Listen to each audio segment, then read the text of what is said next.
श्री स्वामी समर्थ अध्याय 48वा. श्री गणेश सरस्वतीला नमो नमः. श्री स्वामी समर्थाय नमः. मागील अध्यायात व्याकरण पदार्थ वर्णन केले. आता जैमिनीकृत पूर्वमीमांस सावध चित्ताने श्रवण करावे. क का सारख्या वर्ण समुदायाला पद म्हणतात. या पदांच्या समुदायास वाक्य म्हणतात. ज्योतिष्टोमेन यजेत स्वर्ग काम वा उद्भिदा जयेत हे वाक्य पहा. यामधील जी पदे आहेत ती वेगवेगळी केली तर अगदीच निराळा बोध होईल. हे शब्द येथे एकमेका पाठोपाठ आल्यामुळे त्यांचे स्वतंत्र असे अर्थबोध करणारे वाक्य तयार झाले. शब्द तेच पण भिन्न स्थळी वापरले तर त्यांचे संदर्भही तसेच बदलतात. ज्या प्रकारे माया विशिष्ट परमात्म्यापासून पंचमहाभूते निर्माण झाली तसेच क ख आदी वर्ण समुदाय उत्पन्न झाले असे उत्तमीमांसक कथन करतात. तर पूर्वमीमांसक म्हणतात की ककारादिक वर्ण नित्य आहे म्हणून त्यांना उत्पत्ती नाश संभवत नाही. शिष्य म्हणतात ककारादी वर्ण नित्य आहे तर त्या वर्णाची प्रतीती सर्वदा झाली पाहिजे. या शंकाचे समाधान गुरुदेवांनी केले. ते पुढे म्हणतात अपौरुषेय असा जो वाक्यसमूह आहे याचे नाम वेद. त्याचे दोन प्रकार आहेत, मंत्र भाग आणि ब्राह्मण भाग.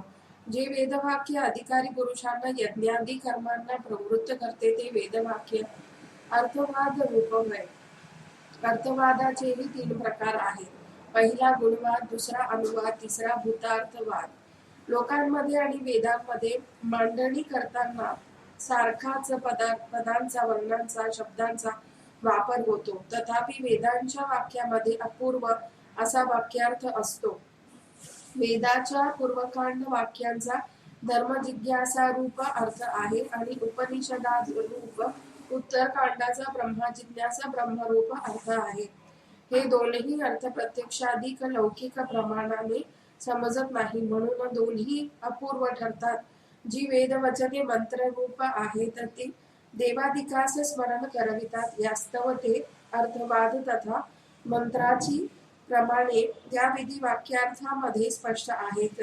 ही विधी वाक्याचेही 4 प्रकार असतात. एक विनियोगी विधी, दुसरा प्रयोग विधी, तिसरा उत्पत्ती विधी, चौथा अधिक्रिया विधी.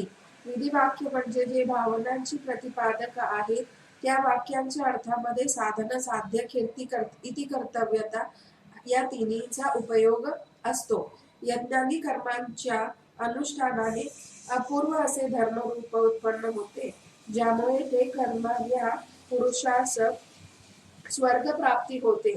ती वेद प्रतिपादिक कर्मे प्राकृत व विकृत अशी 2 प्रकारची असतात. त्यामध्ये हे कर्म या प्रकारे करावे असे विधान केले कर्म हे प्राकृत, तर हे कर्म अशा समान करावे असे केलेले विधान त्या कर्माला वेदवेत्ते ऋषीजन वैकृत कर्म म्हणतात. 3 वर्णातील जे अधिकारी पुरुष पत्नीने युक्त असेल त्यात एकाने किंवा अनेकांनी योग्य असे कर्मयज्ञ होण्याची व्यवस्था, त्यासाठी धन याची व्यवस्था करावी. विवेक पुरुषांनी यज्ञादी कर्मांचा परस्पर प्रकृतीभाव जाणून निश्चय करावा. बुद्धिमानाने यज्ञ पूर्णतेस न्यावा. जेथे दुसऱ्यासाठी केले त्या अंगाने परोपकारी उपयोग होत असेल त्याचे नाम प्रसंग असे असल्याचे श्रुत्यर्थवेत्ते म्हणतात. आणि एकवार केलेले कर्म नाना प्रकारच्या कर्मागुरूप होत असेल त्यास तंत्र म्हणावे. इत्यादी अनेक प्रकारचे पदार्थ जैमिनी ऋषींनी पूर्वमीमांसेत कथिले आहे. सध्याकाळी आपणाला पंडित मानून त्या पदार्थाचा अभ्यास करून विद्वान सभेत जे येऊन पूर्वी मीमांसेचे पदार्थ कथन करतात ते अभिमानाने जाहीर करतात की आम्हीच उत्तमीमांसेला जाणतो. त्यामध्ये ब्रह्मज्ञानामुळे मोक्ष प्राप्ती होते हा विचार कथिला आहे. त्या ब्रह्मज्ञानाच्या प्राप्तीसाठी यज्ञादी कर्मादी अनेक साधने सांगितलेली आहेत. याचा अर्थ आम्ही एकटेच काय ते उत्तम प्रकारे जाणतो असा मीमांसा शास्त्राभ्यासाचा अभिमान धरून बहिर्मुख असे अनात्मादी लोक नको त्या अनात्म पदार्थाचे चिंतन करतात, विवरण करतात. ते सर्वजण अखेरीला मोहास बळी पडून बंधनाला प्राप्त होतात, संसार भवसमुद्रात बुडतात. त्यांना वारंवार जन्ममरणाला समोर जावे लागते. त्याहीपेक्षा विद्वान नसून गणिक वैषयिक तरतात मुक्त होतात. त्याचे उदाहरण देता येईल. अक्कलकोट संस्थानात एक परदेशी श्रीमंत अधिकारी राहत होता. त्यांच्याकडे तिन्ही नायकीन ही रुपये संपन्न वणिका राहत असे. ती अत्यंत चतुर, मोहक, गुणसंपन्न होते. त्या परदेशीय अधिकाऱ्याकडून तिने पुष्कळ द्रव्य संपादिले. ती अधिकार पुढे अक्कलकोटहून निघून गेले. तेव्हापासून तान्ही गणिकेने आपण व्यवसाय सोडून दिला. ते देव पूजनात मग्न राहू लागले. श्री क्षेत्र पंढरपूर, गाणगापूर, तुळजापूर आदी स्थळी जाऊन देवपूजन, नैवेद्य, ब्राह्मण भोजन, मंत्र जागरण, कीर्तन, पुराण यासाठी पुष्कळ धन खर्च करीत असे. अक्कलकोट जवळच्या एळमेली या तिच्या मूळ गावी ती अखेरीस जाऊन राहिली. अगे विटाळ नाही. एळमेली येथे देशपांडे नामक ईश्वर भक्तिपारायण सद्गृहस्थ भक्तिभावपूर्वक भजन सेवेद्वारे कालक्रमण करीत होते. आपल्या क्षमतेनुसार आपल्या गेल्याचा सत्कार तसेच 2 जणांवर परोपकार करीत धार्मिक कार्यक्रमात वेळी तान्ही गणिका ही भजन श्रवणासाठी त्यांच्याकडे आवर्जून जात असे. एके समयी देवाधिदेव यतीश्वर एळमेली ग्रामी आपल्या सेवक गणांसह देशपांडेच्या सदनी मुक्कामास थांबले होते. आसपासच्या गावचे असंख्य भक्तगण श्री दर्शनार्थ येत होते. दिवस रात्र लोक येतच राहिले. भक्तिभावास भुलणाऱ्या भक्तवत्सल्याने भोजनही न बक्षिले. शिष्यवर्गांनी फार बनविले, पण महाराज भक्तगणात दंग राहिले. ते पाहून श्रीपाद भट हे तिथे उपस्थित असलेले तान्ही गणिकेला म्हणाले, तुम्ही तरी काही युक्तीने श्री गुरुनाथास विनवावे, त्यास भोजन भरवावे. त्या म्हणाल्या, अहो मी गणिका, माझ्यासारख्या संन्याशाचं कसे भोजन घालावे? श्रीपाद भट म्हणाले, बर्फी, पेढे, फळाफळ आदी ऋतुकाळानुसार उपलब्ध पदार्थ तेवढे आणून खाऊ घालावे. तान्हीबाईने त्वरेने शक्य तितके पदार्थ मागविले. श्री प्रभुरायांची प्रार्थना केली. भीत ती श्री समोर ठेवली. तिच्या मनात न्यून भाव दाटून होता. हे जाणून जगतवंत भगवत मूर्ती म्हणाली, काय गे, तू बाटवितेस काय आम्हाला? अगं विटाळ नाही. श्री स्वामी महाराज देव, जगतपालक, पूर्ण ब्रह्म अवतारी. त्यांच्या ठाई कमीपणा नाही, उडेपणा नाही. देवाधिदेवाने आपल्या उणीवांकडे न पाहता आपण दिलेला नैवेद्य पत्करला. याने तिचे देहभान उडाले, देहभाव दृढ झाला. भगवत स्वरूपावर पूर्ण विश्वास जडला. अन्य दृश्य जगताचे मिथ्यत्व गडद झाले. श्री स्वामी तारक मूर्ती असल्याने तिने अनुभवले. मुक्तिदायक असा साक्षात भगवंत, ज्यांचा निवास रूपातून वेद प्रकटले, त्यांच्या दर्शनाने तान्ही कृतकृत्य झाली. अन्नपूर्णा सिद्धांन देई.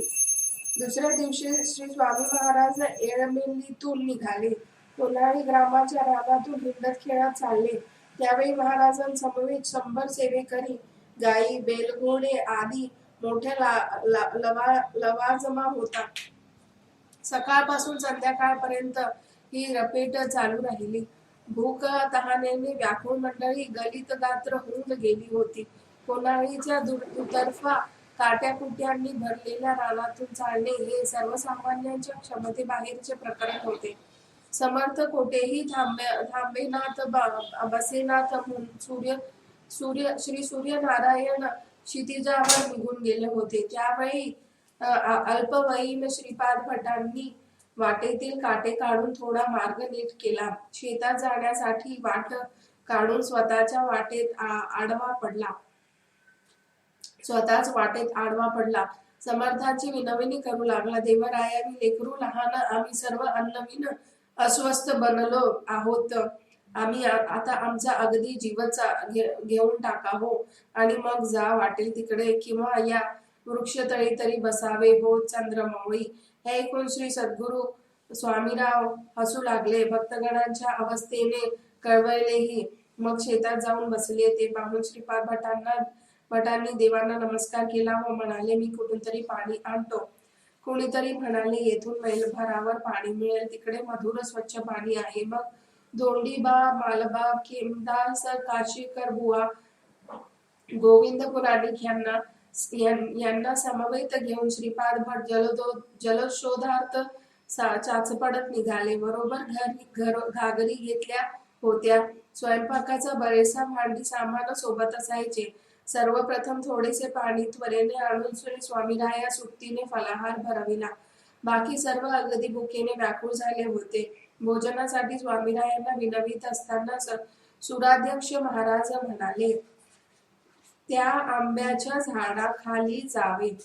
काही लोक उद्गारले, तिथे जेवण वाढून ठेवले असावे म्हणूनच जावे की काय. कित्येकांनी तिथे जाण्याचे नकारले. परंतु श्रीपाद भटांनी श्री गुरुवचनावर संपूर्ण विश्वास ठेवून परशुरामादी सेवेकऱ्यांसह आम्रवृक्षाच्या दिशेने कूच केली.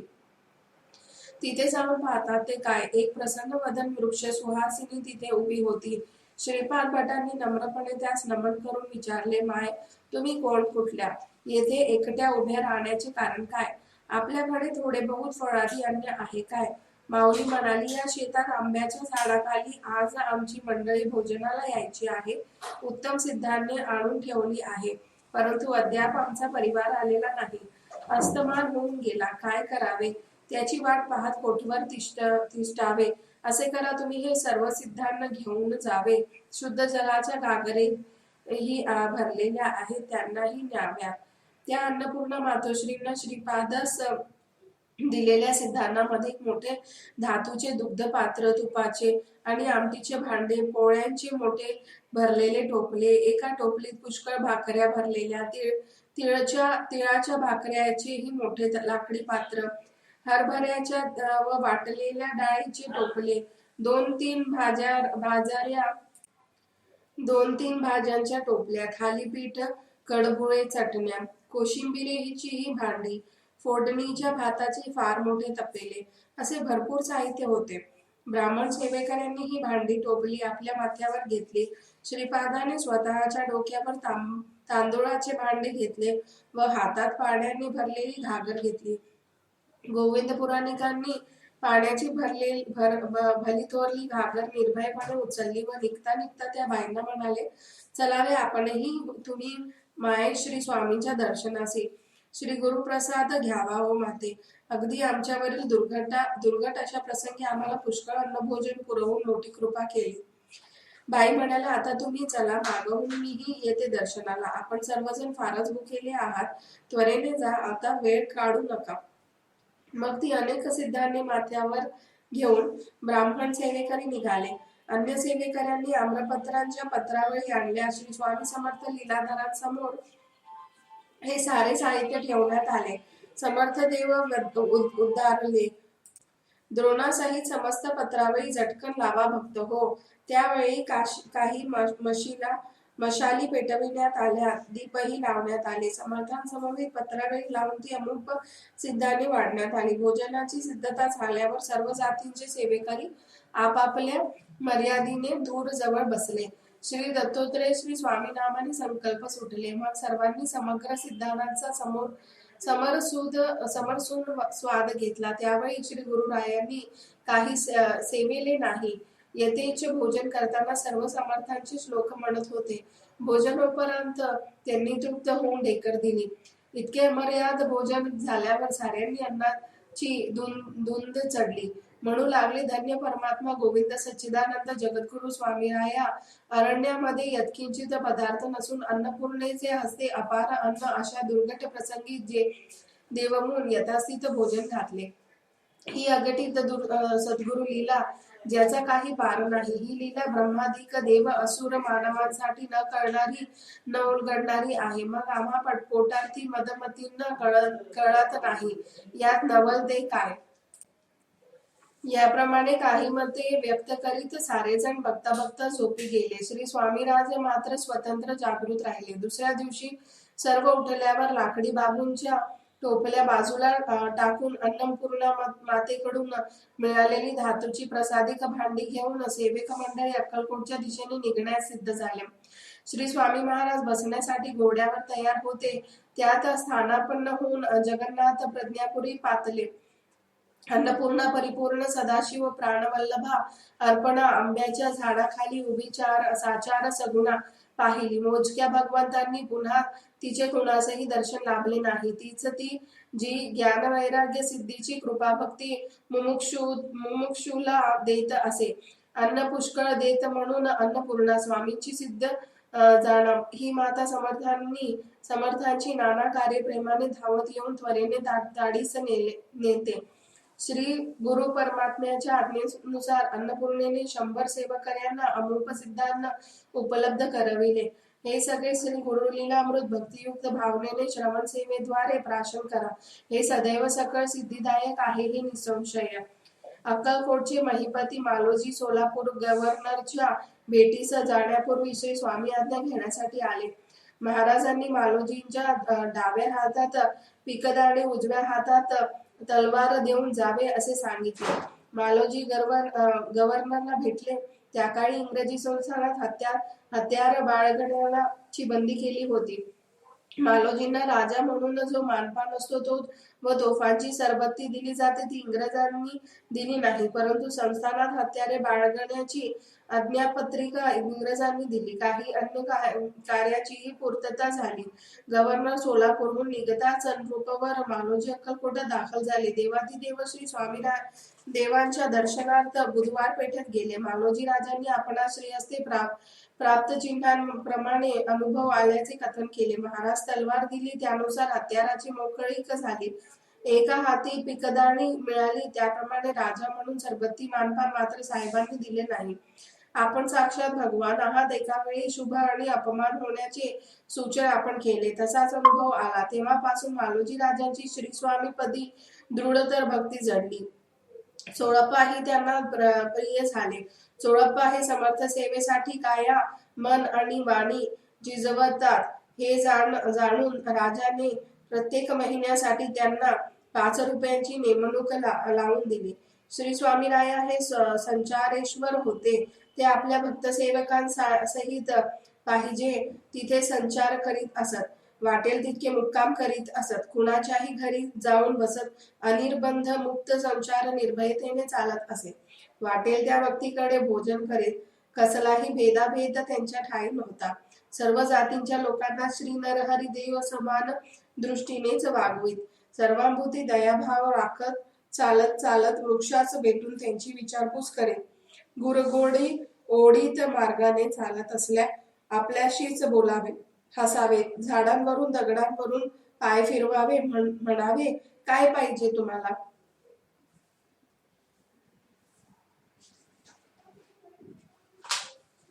श्री गुरुदेव हसताना त्यांचे सर्वांग हलत असायचे. कोणाच्याही मनातील प्रश्नाचे योग्य उत्तर ते देत असत. असंख्य वेदमंत्र श्लोक दोहरे अभंग यांच्या मुखी लीलया घोळत ज्याद्वारे नेमक्या व्यक्तीस योग्य अर्थाचा बोध होत असे. स्वतः ब्रह्मानंद नित्यमग्न स्थितीत असले तरी कुणाच्या शरीरात भूतप्रेत पिसाच्या अंगात असल्याचा त्याकडे नुसते पाहून म्हणत खांबास मिठी घाल रे. मग काय, एकदा संबंधाची मिठी पडली तर ती सुटक्याची गोष्टच नसे. सोडविण्याचा प्रयत्न असंख्य जणांनी करावे तरी मिठी सुटत नसे. मग पिशाच्याने आक्रोश करावा, मला फार मारतात, सोसवत नाही, मी जातो, पुन्हा येणार नाही, या दुःखातून सोडवावे अशा शब्दांमध्ये पिशाच्याने ओरडावे. तेव्हा श्री स्वामी समर्थ प्रभू दया दाखवीत आणि म्हणाली, पिशाच्याच्या हाताला हात लावा. तसे केल्यास मिठीस बसली नव्हती इतक्या अलगद पकड सुटत असे.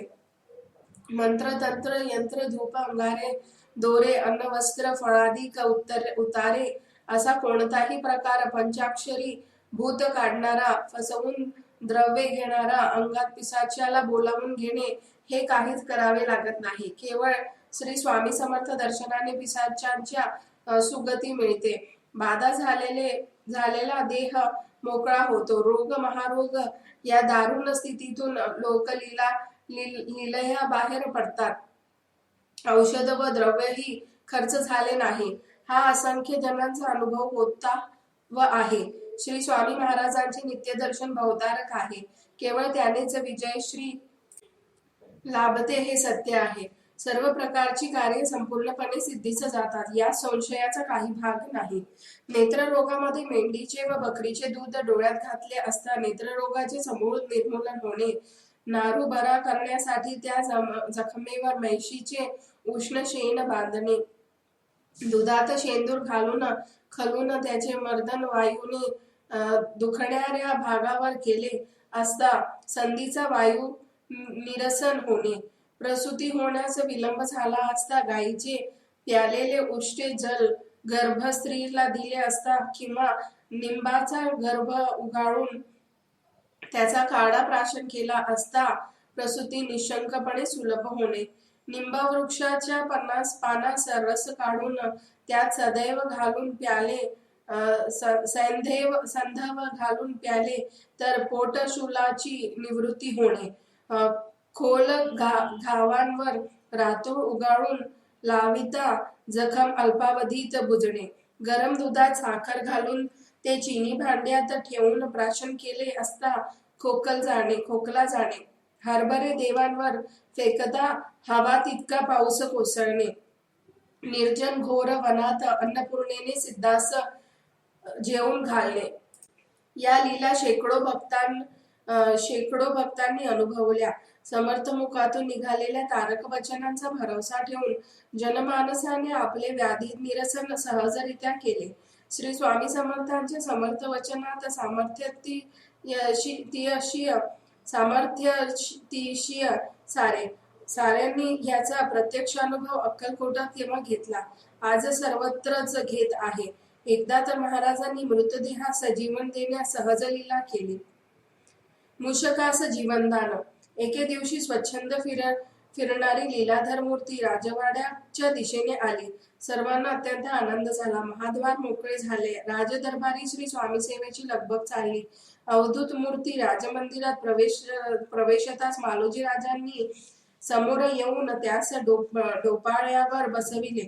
एकीकडे पुजाऱ्यांची देवपूजा चालली होती. तिथे पुजारी अप्पा सलबते सुगंधी चंदन उगाळत होते. तेव्हा अचानक तिथे एक उंदीर प्रवेशला आणि निरांजनातील तुपाने भिजलेल्या फुलवाती खाऊ लागला. अप्पांनी हे पाहिले. उंदीर हे देवघरातील बरेचसे पदार्थ अलीकडे वारंवार खातात असे त्यांच्या निदर्शनास आले होते. त्यामुळे चिडलेल्या अप्पांनी एका उंदीरावर आपल्या हातातील चंदनाचे भले मोठे थोरले अत्यंत वेगाने फेकून मारले. फटका वर्मी लागून उंदीर तिथल्या तिथे निपचित होऊन पडला, गतप्राण झाला. त्याच्याबरोबरचे बाकी उंदीर बिळाजवळ रेंगाळत हा प्रकार पाहत होते. ते सर्व बिळात एकत्रित झाले.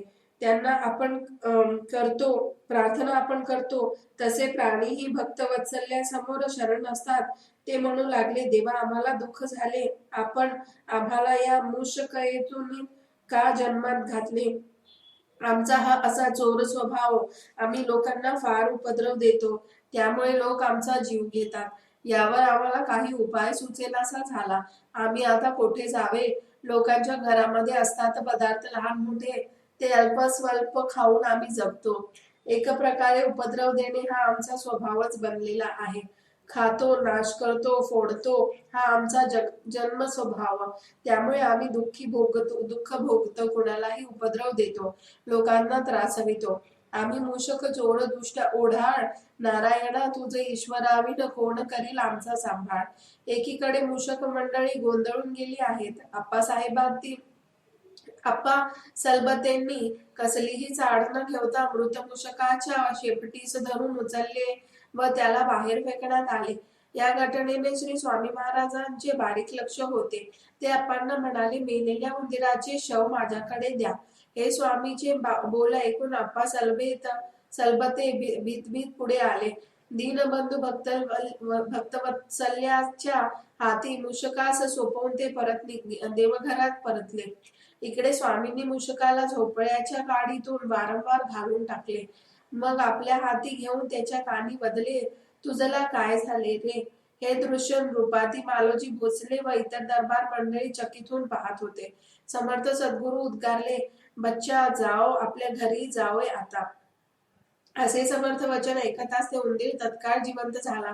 चटकन उडी मारून निघून गेला. हे पाहणारे आश्चर्यचकित झाले. महाराजांचे शके 1779 मध्ये अक्कलकोटात आगमन झाल्यानंतर हळूहळू श्री स्वामी महाराज प्रसिद्धीस आले. शके 1785 मध्ये मार्गशीर्ष शुक्ल षष्टीला मी वामन शरणागत होऊन अक्कलकोटात गेलो. श्री स्वामी समर्थांची कीर्ती कानी आलीच होती. अशातच श्री देवमूर्ती स्वप्नात येऊन म्हणाली की मीच मनुष्य देह धारण करून अक्कलकोटात प्रकट झालो आहे. तेव्हा तिथे जाऊन दर्शनादी करावे. तुझ्या शंकाचे सारे समाधान तिथेच होईल. मग वेदविहित मार्ग आचरून सदैव स्वस्थ परमानंद बसावे.